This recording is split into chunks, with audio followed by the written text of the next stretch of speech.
एक सॉल्यूशन में आपका स्वागत है। हम क्लास 12 की फिजिक्स का चैप्टर 6 पढ़ रहे हैं जिसका नाम है विद्युत चुम्बकीय प्रेरण। और इस वीडियो में हम लोग पढ़ेंगे पहला टॉपिक लॉरेंज बल के आधार पर विद्युत चुम्बकीय प्रेरण की व्याख्या। ठीक, चैप्टर 4 में बेटा हम पढ़ के आए थे कि लॉरेंज बल क्या होता है। एक ऐसा स्थान जहाँ पर चुम्बकीय बल और वैद्युत बल दोनों एक साथ कार्य करते हैं उसे हम क्या कहते हैं, लॉरेंज बल। इसके आधार पर हमें क्या करना है बेटा, फैराडे के नियमों को सिद्ध करना है। ठीक है, तो कैसे करेंगे देखते हैं। तो ये अपना बेटा एक चुंबकीय क्षेत्र है, अभिलंबत किधर की ओर, अंदर की ओर, अभिलंबत अंदर की ओर आ गया ये। ठीक है, ये अभिलंबत अंदर की ओर है।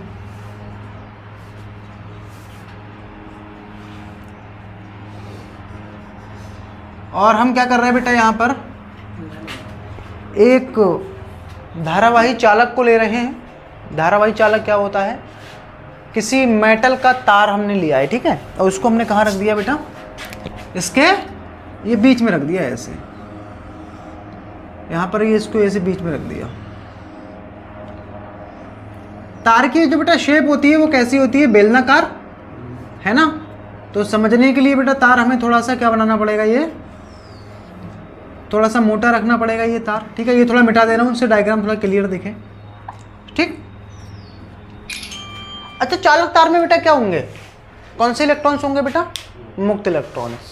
कौन से इलेक्ट्रॉन्स होंगे, मुक्त इलेक्ट्रॉन्स। और ये मान लेते हैं ये जो प्रवेश करा है ये v वेग से चुंबकीय क्षेत्र के लंबवत गति कर रहा है।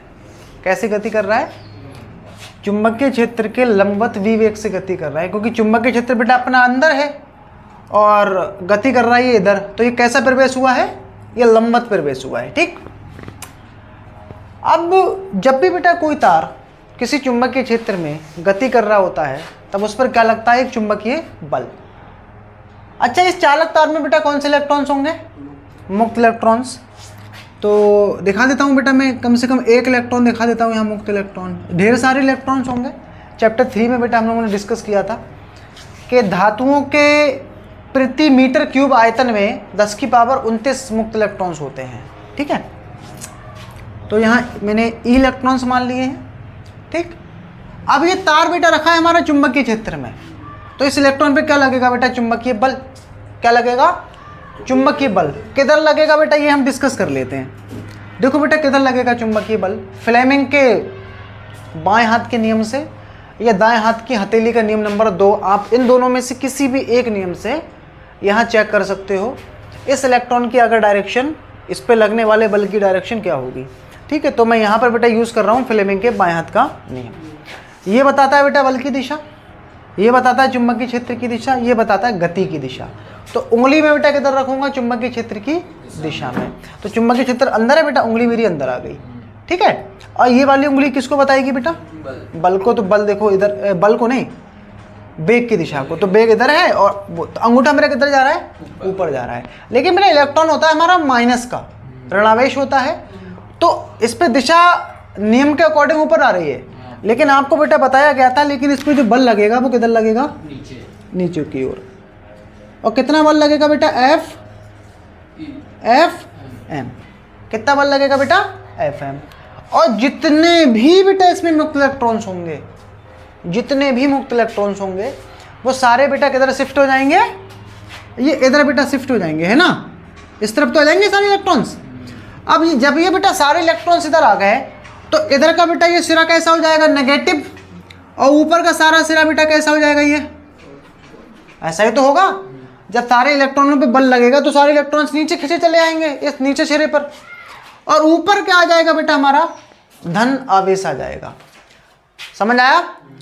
अब जानते हो बेटा, हम लोग जानते हैं प्लस से माइनस की तरफ क्या उत्पन्न हो जाएगा बेटा, एक वैद्युत क्या उत्पन्न हो जाएगा बेटा, वैद्युत क्षेत्र उत्पन्न हो जाएगा। ठीक, अब इस इलेक्ट्रॉन पर एक बल और लगने लगेगा। और एक चीज याद रखना बेटा, सबसे पहले बेटा बल कौन सा कार्य करेगा, चुंबकीय बल। पहले कौन सा बेटा बल कार्य करेगा, चुंबकीय बल। और चुंबकीय बल क्या करेगा, सारे इलेक्ट्रॉनों को नीचे कर लेगा। जिससे यहाँ पर माइनस ऋणावेश और ऊपर का सिरा कैसा हो जाएगा, पूरा का पूरा धनावेश। तब एक चुंबकीय क्षेत्र बेटा उत्पन्न हो जाएगा प्लस से माइनस की। और चैप्टर 1 में बेटा हम लोग पढ़े थे चुंबकीय क्षेत्र की दिशा क्या होती है, +2 माइनस। अब इस इलेक्ट्रॉन पर एक बल बेटा और लगने लगेगा, कौन सा बल, वैद्युत बल। अब जब भी कोई आवेश वैद्युत क्षेत्र में होता है तब कितना बल लगता है उस पर, F बराबर QE, F बराबर QE। लेकिन बेटा समझने वाली बात यहाँ पर यह है, इस पे बल लगेगा किधर, इलेक्ट्रॉन है, इलेक्ट्रॉन हमारा ऋणावेश होता है और ऋणावेश पर जो बल लगता है वो वैद्युत क्षेत्र की विपरीत दिशा में लगता है। मतलब वैद्युत क्षेत्र हमारा किधर है बेटा, नीचे की ओर। तब इस पर जो फोर्स लगेगी वो किधर लगेगी, ऊपर की ओर। कितना लगेगा, FE। कितना लगेगा, FE। और जैसे जैसे बेटा ये FM का मान बढ़ेगा वैसे वैसे वैद्युत क्षेत्र बढ़ेगा, और जैसे जैसे वैद्युत क्षेत्र बढ़ेगा यहाँ से बेटा FE का मान भी बढ़ेगा।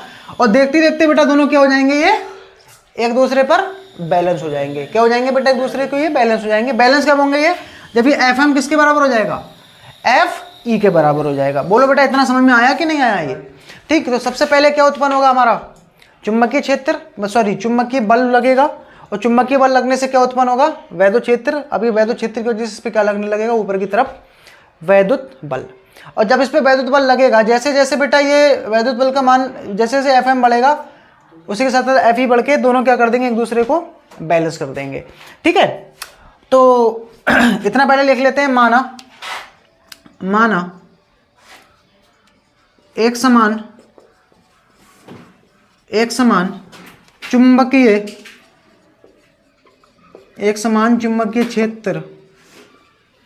चुंबकीय क्षेत्र B में एक चालक V वेग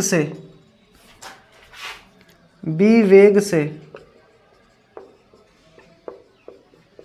गति कर रहा है, V वेग से गति कर रहा है, ठीक है। तो ये एक चीज बताएं बेटा, चुंबकीय बल बताओ बेटा, चुंबकीय बल कितना होगा यहाँ बेटा, चुंबकीय बल Fm बराबर क्या होता है, किसी आवेश, जब कोई आवेश चुंबकीय क्षेत्र में रखा होता है तो कितना बल लगता है उसके ऊपर, F बराबर QVV साइन थीटा लगता है ना बेटा। क्या होता है फॉर्मूला, F बराबर QVV साइन थीटा। लेकिन अगर हम बेटा थीटा की बात करें तो ये जो थीटा होता है ना बेटा, ये V गति वेग और चुंबकीय क्षेत्र के बीच का कोण होता है। चुंबकीय क्षेत्र अपना अंदर की ओर है, गति हो रही है इधर, आप बता सकते हो ये एंगल कितना है, 90।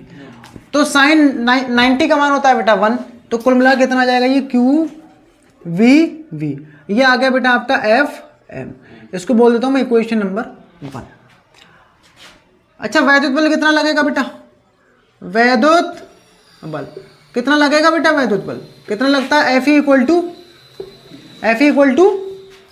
QE, sorry FE equal to QE। ये हो गई आपकी समीकरण नंबर 2। और ये दोनों बेटा क्या हो जाएंगे, एक दूसरे के बराबर। तो FM equal to FE, FM का मान है बेटा यहाँ पर QVV इक्वल टू, इसको थोड़ा सा ऐसे कर देना बेटा, ये QVV और FE का मान है आपका QE। तो इस Q से Q बेटा कैंसिल हो जाएगा, तो ये हो जाएगा आपका V और V इक्वल टू E, ठीक है। एक फॉर्मूला बेटा हम लोग पढ़े थे चैप्टर 2 में, वैद्युत क्षेत्र और विभव में संबंध। हम जानते हैं, क्या जानते हैं बेटा, हम जानते हैं, क्या जानते हो बेटा, वैद्युत क्षेत्र और वैद्युत विभव में एक संबंध हम लोगों ने पढ़ा था। क्या होता है बेटा, E बराबर B अपॉन L, ठीक है। E बराबर B अपॉन L, याद रखना बेटा, ये वाला भी वेग है और ये वाला भी हमारा विभव है। और विभव का बेटा यहाँ काम कौन करता है, विद्युत वाहक बल। मैंने लगा दिया यहाँ पर, और ये L आ जाएगा। और E की वैल्यू भी बेटा पुट कर देता हूँ, यहाँ से क्या लगेगा V। तो E का मान बेटा कितना आ जाएगा, E बराबर कितना आ जाएगा, ये VVL। तो E बराबर मैं लिख दूंगा बेटा VVL, ठीक। तो ये फॉर्मूला बेटा नया नहीं है, इससे प्रीवियस वीडियो में भी हमने निकाला था ये। लेकिन बेटा हमें जो व्याख्या करनी है वो किसकी करनी है बेटा, विद्युत चुंबकीय प्रेरण की। मतलब हमें यहाँ पर ये निकाल के दिखाना है क्या, फैराडे का द्वितीय नियम। तो हम क्या निकालेंगे बेटा, अतः, क्या निकाल लेते हैं, अतः फ्लक्स, क्या निकाल लो, अतः फ्लक्स। फ्लक्स का बेटा फॉर्मूला क्या होता है, d phi equal to v d a, और ये कॉस 0 लगाना पड़ेगा बेटा यहाँ। तो v का बेटा मान ऐसे छोड़ देते हैं, और डेल्टा ए हो जाएगा बेटा ये L इंटू डेल्टा एक्स। अच्छा बेटा यहाँ पर ना ये चैप्टर 2 में बेटा क्लास 11th में फॉर्मूला हम लोग पढ़ते हैं वेग परिवर्तन की, विस्थापन परिवर्तन की दर बेटा क्या कहलाती है, विस्थापन परिवर्तन की दर क्या कहलाती है बेटा, वेग। तो डेल्टा एक्स बराबर क्या हो जाएगा यहाँ से, delta x equal to v d t. तो डेल्टा एक्स के यहाँ पर मैं ये लगा दूंगा, कितना, वी डी टी, कितना लगा दूंगा यहाँ पर मैं, वी डी टी। अब डी टी को उसके बट्टे में ले आऊंगा ये, तो delta five upon delta t equal to v v l. तो इसका मान बेटा किसके बराबर होगा, ई के, किसके बराबर हो जाएगा ये, ई के। तो ये हो जाएगा आपका वी वी एल, ठीक है। सॉरी बेटा, इसका मान हम यहाँ से लगा देंगे ई बराबर, तो ये क्या आ जाएगा आपका डेल्टा फाइव बटे में डेल्टा टी इक्वल टू ई। तो यही होता है ना बेटा फैराडे का द्वितीय नियम, यही यहाँ लिख देना बेटा, यही फैराडे का क्या है, द्वितीय नियम है, ठीक है बेटा। यही बेटा फैराडे का द्वितीय नियम होता है कि फ्लक्स परिवर्तन की दर, उत्पन्न होने वाला चुंबक विद्युत वाहक बल फ्लक्स परिवर्तन की दर के क्या होता है, बराबर होता है, ठीक है बेटा। तो ये हमने क्या कर दिया, प्रूफ कर लिया इसमें, ठीक। तो एग्जाम्स में बेटा इसको पूछ लेते हैं कि लॉरेंज बल के आधार पर विद्युत चुंबकीय प्रेरण की व्याख्या कीजिए, ठीक है। तो आप इसको ऐसे कर सकते हैं, ठीक। तो आगे बेटा हमें इसमें डिस्कस करना है अन्योन्य प्रेरण, ठीक है। तो इसमें नेक्स्ट टॉपिक हमें डिस्कस करना है अन्योन्य प्रेरण। तो क्या होता है अन्योन्य प्रेरण, ठीक है।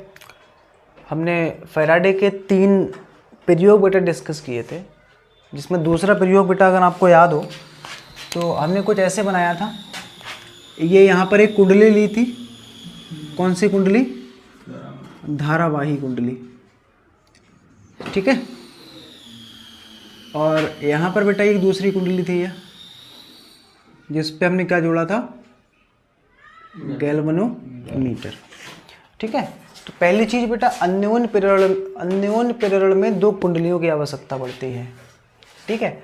तो होता क्या है, जब हम इसको बोल देते हैं बेटा प्राथमिक कुंडली, कौन सी कुंडली, प्राथमिक कुंडली, और इसको बोल देते हैं द्वितीयक कुंडली, ठीक है, दूसरी कुंडली, ठीक। तो इसमें बेटा क्या प्रवाहित होगी, धारा प्रवाहित होगी, कितनी, I1 बोल देते हैं इसको, ठीक।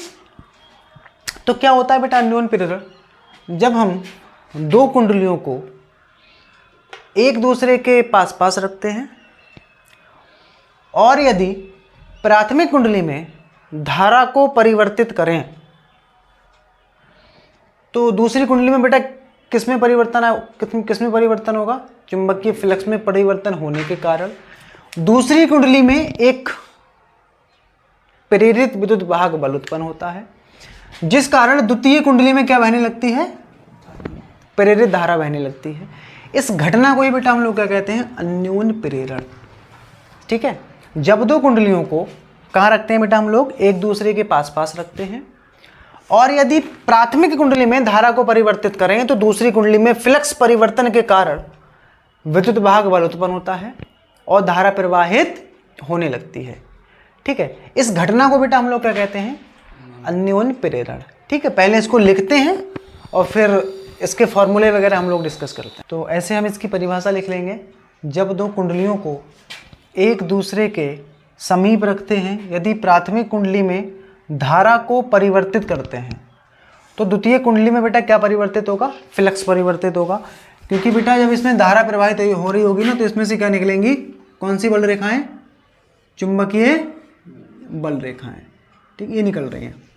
तो जैसे जैसे बेटा हम इसको आगे पीछे करेंगे, बल रेखाओं की संख्या बढ़ेगी घटेगी, तो इसमें क्या परिवर्तन होगा, फ्लक्स परिवर्तन होगा, और फ्लक्स परिवर्तन होने के कारण क्या होगा बेटा, इसमें एक प्रेरित विद्युत वाहक बल उत्पन्न हो जाएगा जिस कारण कुंडली में एक धारा प्रवाहित होने लगेगी। ठीक है, इस घटना को ही बेटा हम लोग क्या कहते हैं, अन्योन प्रेरण। ठीक, आगे इसके लिखते हैं। तो होता बेटा क्या है, द्वितीयक कुंडली में जो फ्लक्स ग्रंथियों की संख्या होती है, कौन सी कुंडली में, द्वितीयक कुंडली में, द्वितीयक कुंडली में किसकी संख्या, फ्लक्स ग्रंथियों की संख्या, फ्लक्स ग्रंथियों की संख्या प्राथमिक कुंडली में प्रवाहित धारा के क्या होती है बेटा, समानुपाती। क्या होती है, समानुपाती। मतलब दूसरी कुंडली में बेटा जो फ्लक्स ग्रंथियों की संख्या होगी, फ्लक्स ग्रंथियों की संख्या बेटा क्या होती है, फ्लक्स ग्रंथियों की संख्या मान लेते हैं बेटा, इसमें फेरे हैं आपके N1 और इस कुंडली में फेरे कितने हैं, N2। फ्लक्स ग्रंथियों की संख्या बेटा क्या होती है, फ्लक्स ग्रंथियों की संख्या को लिखते हैं हम लोग वेबर इंटू टर्न, मतलब N2 और वेबर बोले तो फ्लक्स। तो N2 φ2 समानुपाती बेटा किसके होगा, ये I1 के, क्योंकि धारा बेटा प्रवाहित किस में हो रही है, पहली कुंडली में। ठीक है, तो इसी को तो बोलते हैं N इंटू फाई को, फ्लक्स ग्रंथियों की संख्या। तो भाई इसमें लिखा है बेटा द्वितीय कुंडली में फ्लक्स ग्रंथियों की संख्या पहली कुंडली में बहने वाली धारा के क्या होती है, समानुपाती होती है। और हम जानते हैं बेटा जब भी हम समानुपाती हटाते हैं तो क्या बढ़ाते हैं बेटा, एक नियतांक बढ़ाते हैं। तो यहाँ नियतांक बेटा क्या बढ़ेगा, N2 φ2, तो इक्वल लगा दूंगा मैं, नियतांक बेटा बढ़ता है यहाँ पर कैपिटल M और ये आ जाता है आपका I1। और इस M को बेटा हम लोग कहते हैं इधर, यहाँ से हम इसका समानुपाती हटाएंगे तो बेटा नियतांक बढ़ेगा M। ठीक है, और इस M को बेटा हम लोग यहाँ बोलेंगे, इस M को बेटा बोला जाता है अन्योन प्रेरण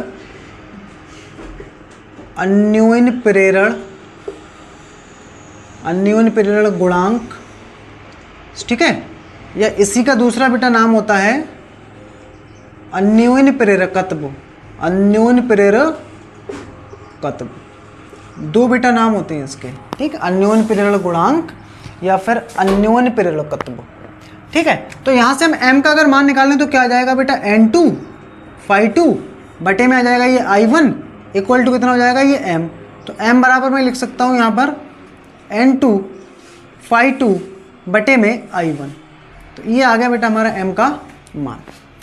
ठीक है, फैराडे का द्वितीय नियम लगा लेते हैं बेटा इधर। फैराडे के द्वितीय नियम से क्या पढ़े थे बेटा, फैराडे का द्वितीय नियम ये होता है E equal to minus D N phi बटे में dt। तो यहाँ मैं लगा दूंगा बेटा N2 φ2, तो E बराबर आ जाएगा ये माइनस का N2 φ2 का बेटा मान है यहाँ पर d m I1 और बटे में dt। ठीक है, यहाँ मैं लिख देता हूँ आगे। तो ये हो जाएगा बेटा E बराबर माइनस M को बाहर ले लेंगे और ये आ जाएगा d I1 बटे में dt। तो M का बेटा मान आ जाएगा यहाँ से E बटे में d I1 बटे में dt इक्वल टू M। और ये माइनस इधर आ जाएगा बेटा, तो इसको मैं लिख दूंगा M बराबर माइनस E डी I1 बटे में dt। तो ये बेटा हमारे फॉर्मूला निकल के आ गया किसके लिए, एक फॉर्मूला ये है और एक फॉर्मूला ये है अन्योन प्रेरण गुणांक के लिए। ठीक है बेटा, तो एक बात दोबारा से इसको पढ़ते हैं, क्या था ये। तो इसमें बेटा हम लोग क्या करते हैं, दो कुंडलियों को लेते हैं। जब दो कुंडलियों को एक दूसरे के समीप रखते हैं और यदि प्राथमिक कुंडली में बेटा हम क्या करें, धारा को परिवर्तित करें, तो दूसरी कुंडली में बेटा क्या परिवर्तित होगा? फ्लक्स में परिवर्तन होगा। फ्लक्स में परिवर्तन होने के कारण इस वाली कुंडली में बेटा एक विद्युत वाहक बल उत्पन्न हो जाएगा, जिस कारण इसमें भी धारा प्रवाहित होने लगेगी। इस घटना को बेटा हम लोग कहते हैं अन्योन्य प्रेरण। ठीक है, यहां पर बेटा जो दूसरी कुंडली में जो फ्लक्स ग्रंथियों की संख्या है, फ्लक्स ग्रंथियों का मतलब होता है इसमें फेरे और इसका जो चुंबकीय फ्लक्स है उसकी गुणा क्या कहलाती है? हमारी फ्लक्स ग्रंथियों की संख्या। तो दूसरी कुंडली में फ्लक्स ग्रंथियों की संख्या पहली कुंडली में बहने वाली धारा के क्या होती है? समानुपाती होती है। इसमें बेटा लिख गया। और जब इसका समानुपाती का जब हम निशान हटाएंगे तो नियतांक बेटा हम लोग बढ़ाते हैं। यहाँ पर क्या m नियतांक बढ़ता है हमारा। इस m को बोला जाता है अन्योन्य प्रेरण गुणांक या फिर अन्योन्य प्रेरकत्व। ठीक है, उसके बाद बेटा m का मान निकालेंगे तो I इसके बटे में आ जाएगा। फैराडे का दूसरा नियम लगा दिया जो कि होता है N2 का यहाँ से मान लगाएंगे। उसके बाद आपको बताइए यहाँ पर क्या किया गया है। ठीक है बेटा, यहाँ से आपसे परिभाषा बेटा पूछी जाती है किसकी? अन्योन्य प्रेरण गुणांक की परिभाषा आपसे पूछता है। वो किसकी परिभाषा पूछता है? अन्योन्य प्रेरण गुणांक की। इसकी परिभाषा लिखते हैं बेटा m की, और इसका मात्रक लिखते हैं। आखिर इसका मात्रक क्या होगा? ठीक है, इसमें अन्योन्य प्रेरण गुणांक की परिभाषा लिख लेते हैं। कैसे लिखेंगे इसकी परिभाषा? ठीक है बेटा, अभी हम इसमें फॉर्मूला पढ़े थे, क्या निकल के आया था बेटा? m बराबर माइनस ई अपॉन di1 बटे में dt। ठीक है, अगर हम बेटा क्या करें, इतने को एक कर दें, इसका मान एकांक कर दें, di1 बटे में dt, इसका मान कितना कर दें बेटा? एकांक कर दें। इसको बोलेंगे क्या? ये I है बेटा पहली कुंडली में बहने वाली धारा, और dt हमें क्या बता रहा है कि पहली कुंडली में बहने वाली धारा के परिवर्तन की दर कितनी हो? एकांक हो। यदि प्राथमिक कुंडली में बहने वाली धारा की दर क्या हो? एकांक कर दी जाए, तो उस कुंडली का जो विद्युत वाहक बल होगा वही बेटा क्या कहलाएगा हमारा? वही बेटा क्या कहलाएगा?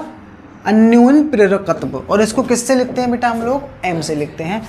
यदि प्राथमिक कुंडली में बहने वाली धारा परिवर्तन की दर को हम क्या कर दें? एकांक कर दें, तो उस कुंडली के विद्युत वाहक बल को ही हम लोग क्या कहेंगे? अन्योन्य प्रेरण गुणांक। और किससे लिखेंगे बेटा इसको? m से लिखेंगे। ठीक है, तो क्या लिखूंगा बेटा मैं?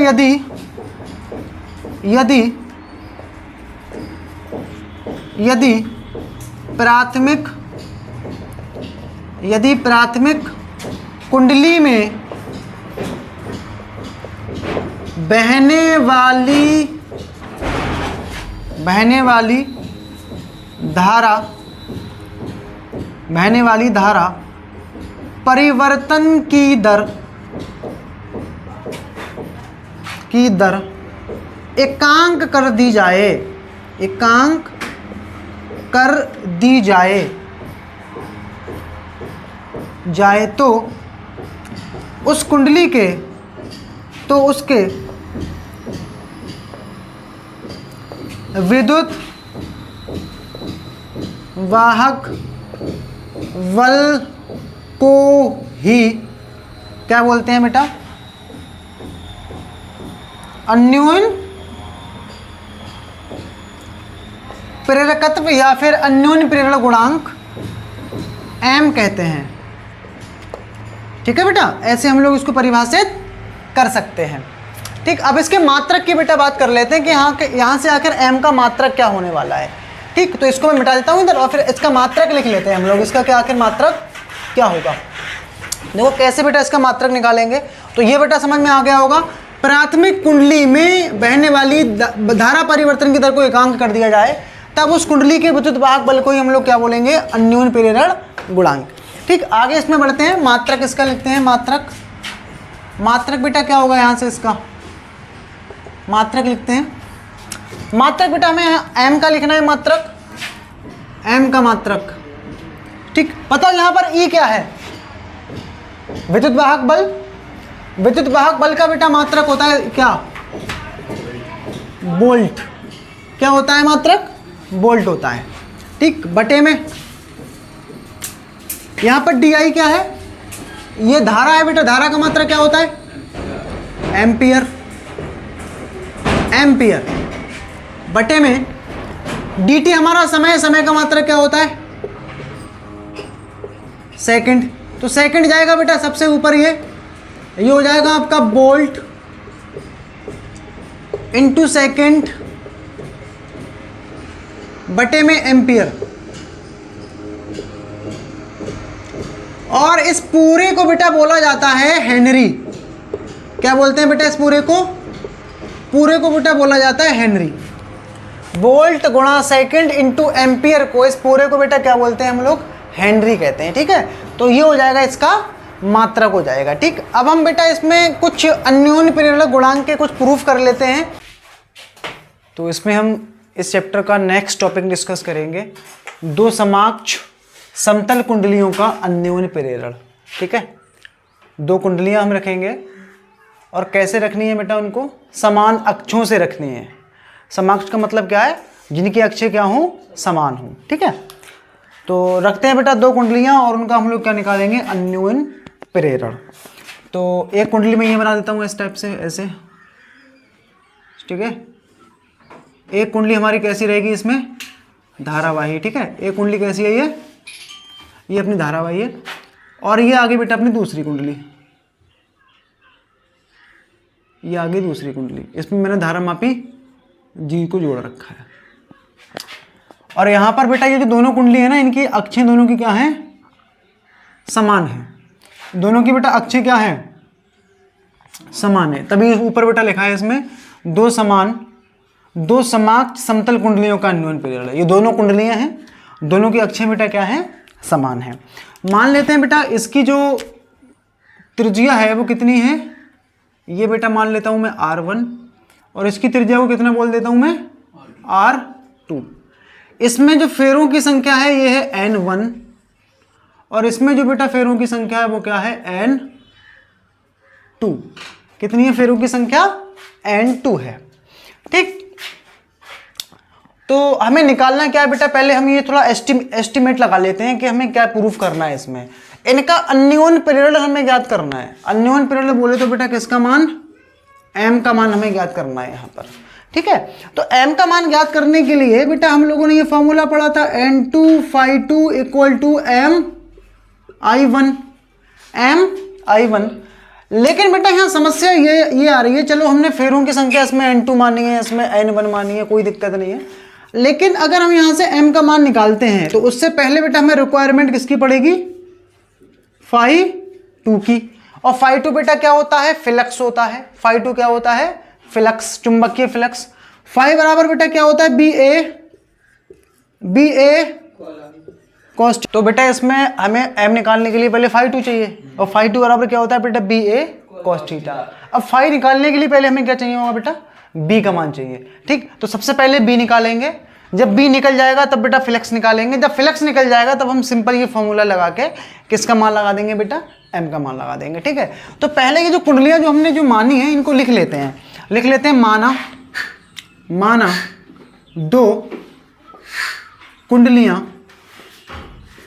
माना दो कुंडलियां एक दूसरे से क्या हैं? समाक्ष हैं, जिनकी त्रिज्याएं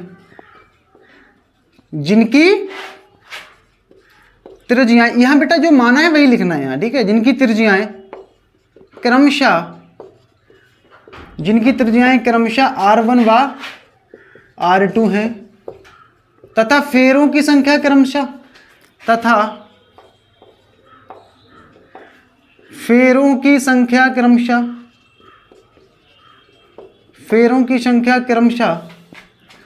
N1 व N2 है। तो यहां पर ये बेटा जो पहली कुंडली है इसमें करंट हम मान लेते हैं कितना बेटा प्रवाहित हो रहा है? I करंट प्रवाहित हो रहा है यहाँ पर I। ठीक है, I1 मान लेते हैं। इसमें कितना करंट फ्लो हो रहा है बेटा? ये I1 करंट फ्लो हो रहा है यहाँ पर ये। ठीक है, और हम जानते हैं बेटा जब इस कुंडली में करंट प्रवाहित होगा तब इसमें क्या उत्पन्न हो जाएगा बेटा? चुंबकीय क्षेत्र। और ये हम बेटा सिद्ध करके आए थे एम्पियर के परिपतीय नियम में कि जब किसी धारावाही लूप में धारा प्रवाहित होती है तब उसमें क्या उत्पन्न हो जाता है, चुंबकीय क्षेत्र। तो यहाँ लिखते हैं बेटा प्राथमिक कुंडली में, इसको प्राथमिक कुंडली बोला है बेटा, इसको द्वितीय कुंडली बोला है। प्राथमिक कुंडली में धारा I1 प्रवाहित होने से उत्पन्न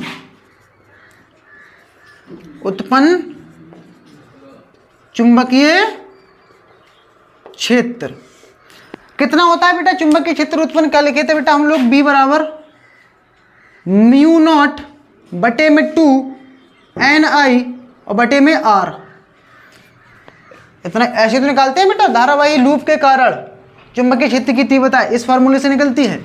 तो यहाँ पहली कुंडली का निकालना है तो मैं फेरों की संख्या n की जगह पर n1 कर दूंगा मैं। धारा हो जाएगी बेटा I1 और त्रिज्या भी बेटा, और त्रिज्या कितनी है इसकी? ये भी R1 है। ठीक, ये हो गई हमारी समीकरण नंबर 1। ठीक, तो बता सकते हो बेटा फ्लक्स किस कुंडली का होगा? पहली कुंडली का फ्लक्स निकालेंगे कि दूसरी कुंडली का फ्लक्स निकालेंगे? ये पहली कुंडली के कारण इतना चुंबकीय क्षेत्र उत्पन्न होगा। बता सकते हो बेटा फ्लक्स इस कुंडली दूसरी कुंडली का होगा कि पहली कुंडली का होगा? अच्छा, जब हम इसमें धारा को परिवर्तित करेंगे तो बल रेखाएं किस कुंडली में बढ़ेंगी घटेंगी?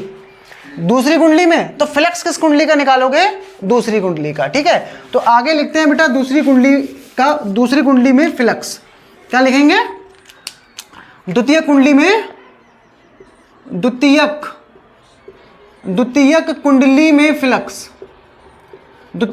में फ्लक्स कितना हो जाएगा बेटा? फ्लक्स कितना होता है बेटा द्वितीय कुंडली फ्लक्स? ऐसे निकलेगा फाई बराबर बी ए कॉस थीटा। दूसरी कुंडली में फ्लक्स होगा तो यहां बेटा मुझे करना पड़ेगा फाई 2। चुंबकीय क्षेत्र लगाओगे इसका, क्योंकि बेटा इसके चुंबकीय क्षेत्र, ये जो चुंबक बन गई है यहाँ जो बल रेखाएं निकलेंगी तो हमें यहाँ क्या लगाना पड़ेगा? V1। तो यहाँ पर भी मुझे V1 कर देना चाहिए। ठीक, और ए बेटा किसका लगाओगे? दूसरी कुंडली का क्षेत्रफल, इसके क्षेत्रफल से बल रेखाएं गुजरेंगी। ठीक, अब सारी वैल्यूज बेटा यहाँ पुट कर देते हैं। V1 का बेटा मान कितना है? V1 का मान ये लगा देंगे म्यू नॉट अपॉन में 2 N1 बटे में R1। ठीक, अच्छा ए का बेटा मान लगा देते हैं। ए होगा क्षेत्रफल, और ये वृत्ताकार कुंडली है तो क्षेत्रफल बेटा कितना हो जाएगा? पाई R2 स्क्वायर, क्योंकि इसका क्षेत्रफल कितना है? इसकी त्रिज्या कितनी है? R2।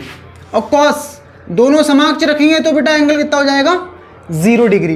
तो यहाँ लगा दूंगा मैं म्यू नॉट अपॉन में 2 N1 पाई R2 स्क्वायर, और कॉस 0 1 होता है, हटा देते हैं इसी, और नीचे क्या जाएगा बेटा? ये R1। तो इतना बेटा क्या मिल गया हमको? इतना बेटा ये क्या मिल गया? फ्लक्स मिल गया। लेकिन हमें बेटा निकालना क्या है? हमें निकालना है बेटा अन्युन प्रेरण, मतलब किसका मान?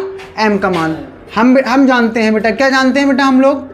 हम जानते हैं, क्या जानते हैं बेटा? दूसरी कुंडली में फ्लक्स ग्रंथियों की संख्या, मतलब N2 गुणा फाई 2 किसके समानुपाती होती है? पहले कुंडली में बहने वाली धारा के। ठीक है, तो यहां से मैं क्या करूंगा? N2 फाई 2 इक्वल टू नियतांक बढ़ेगा बेटा MI1, ये सीख चुके हैं हम लोग। यहाँ पर वैल्यू लगा देते हैं बेटा किसकी? फाई 2 की वैल्यू यहाँ से लगा देते हैं बेटा। ये देखो फाई 2 का मान मैंने यहाँ से लगा दिया, तो N2 ऐसे ही रहेगा, और फाई 2 का कितना लगा दूंगा मैं? म्यू नॉट बटे में 2, ऊपर आ जाएगा ये N1 I1 पाई R2 स्क्वायर और बटे में 2R1 इक्वल टू हो जाएगा बेटा ये MI1। तो I1 से I1 कट जाएगा बेटा। ये आप चाहो तो इसको बटे में लाके काट लो। अच्छा, यहाँ से बचेगा क्या बेटा? थोड़ा सही करके लिख देता हूँ इसको मैं। पहले लिखता हूँ मैं म्यू नॉट और फिर लिख देता हूँ बेटा यहाँ पर मैं N1 N2, और यहाँ से बचेगा पाई R2 स्क्वायर, और बटे में क्या जाएगा? ये 2R1 इक्वल टू M। आप चाहो तो बेटा M को पहले लिख लो, M बराबर म्यू नॉट N1 N2 पाई R2 स्क्वायर बटे में 2R1। ये बेटा हमारा एक फॉर्मूला निकल के आया किसके लिए, दो कुंडलियां अगर बेटा समान समाक्ष रखे हैं तो उनका जो अन्योन पीरियड होगा बेटा वो इतना होगा, m बराबर म्यू नॉट n1 n2 पाई r 2 स्क्वायर बटे में 2r1। ठीक है, तो ऐसे बेटा हम लोग इसमें प्रूफ कर लेंगे। ठीक है, अगला इसमें टॉपिक डिस्कस करते हैं। हमें इसमें पढ़ना है दो समाक्ष परिनालिकाओं का अन्योन प्रेरण। ठीक है, दो परिनालिकाएं बनाते हैं और परिनालिकाएं बेटा ऐसी बनानी है कि दोनों की अक्षें क्या हों बेटा, समान हों। ठीक है, तो एक परिनालिका मैंने ऐसे बना दिया, ये थोड़ा सा मोटी परिनालिका है बेटा, ये इस टाइप की। ठीक है, और इस पे बेटा हम लोग क्या करते हैं, तांबे के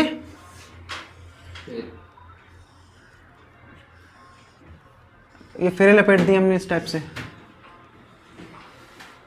ठीक है, और इसके अंदर से बेटा, ये इसके अंदर से इस टाइप से कुछ हम लोग क्या करेंगे, एक पतली परिनालिका क्या करेंगे, इसके अंदर हम लोग क्या करेंगे, देंगे ये डाल देंगे इस टाइप से।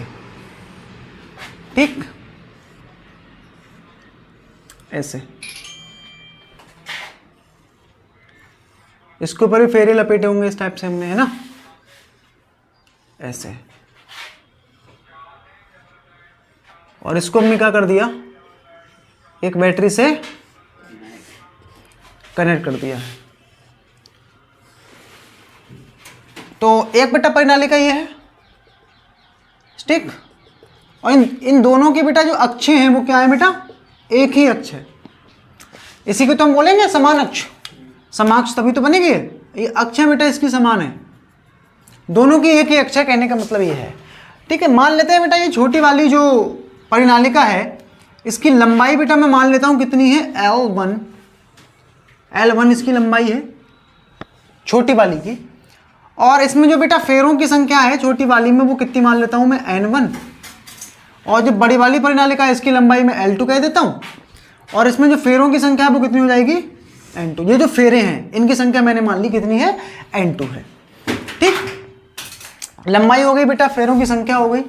तो प्रोसेस बेटा सेम रहेगा, पहले हम चुंबकीय क्षेत्र निकालेंगे, फिर फ्लक्स निकालेंगे, फिर m का मान निकालेंगे। ठीक है, तो पहले ये सब जो हमने बनाया है ये पहले लिख लेते हैं। माना दो परिनालिकाएं, दो परिनालिकाएं हैं जिनको समाक्ष रखा गया है। ठीक है, जिनकी लंबाइयां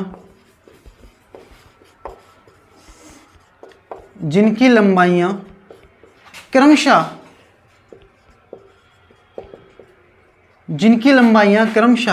L1 व L2 हैं, वह फेरों की संख्या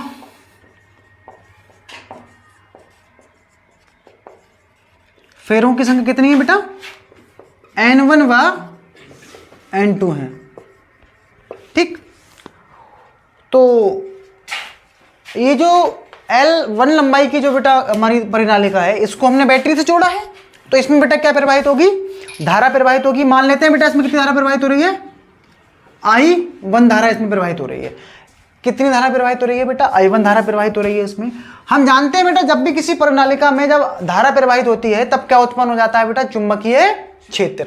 और ये प्रूफ बेटा हम लोगों ने पढ़ा था एम्पियर के परिपतीय नियम में चैप्टर 4 में। क्या निकल के आता है बेटा, B बराबर क्या आता है निकल के बेटा, B बराबर म्यू नॉट एन आई। ठीक है, तो लिख देते हैं बेटा इसमें परिनालिका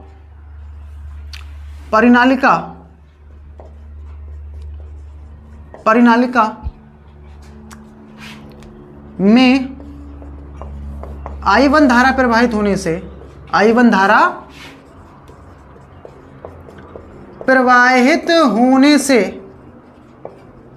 उत्पन्न चुंबकीय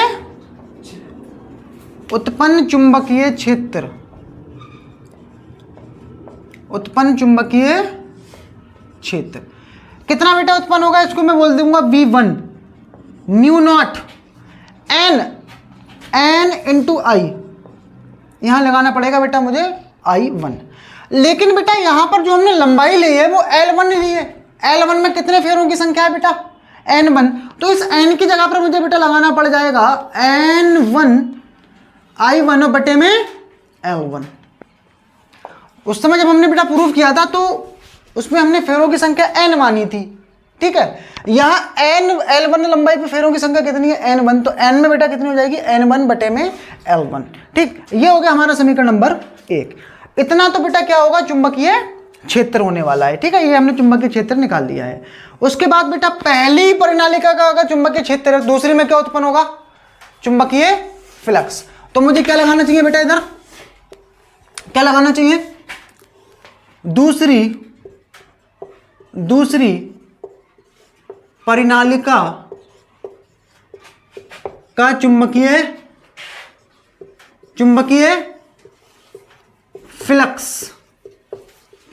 फ्लक्स कितना होगा बेटा? चुंबकीय फ्लक्स होता है बेटा फाई बराबर BA cos थीटा।